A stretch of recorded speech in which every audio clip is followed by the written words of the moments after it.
ஒரு பட்டறையில தங்கத்தை நல்லா காய்ச்சினாங்க.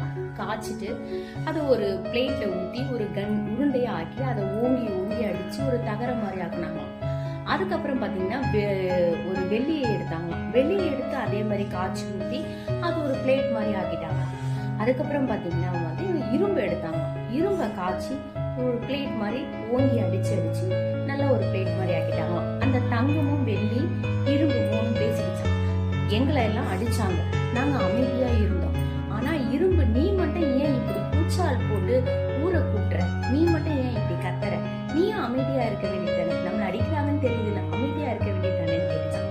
அதுக்கு இரும்பு சொல்லிச்சான், உங்களெல்லாம் அடிச்சது வேற ஒரு இனம், இரும்பு அடிச்சது. ஆனா என்ன அடிச்சது? என்னுடைய பாகத்துல இருந்து எடுத்து செஞ்ச அந்த சுத்தியல். அது வேற எங்கேயும் இருந்து வரல, என்னுடைய இதுல இருந்து வந்துச்சு. அப்ப என்னுடையது என்னையே அடிக்கும் போது என்னால தாங்க முடியலன்னு.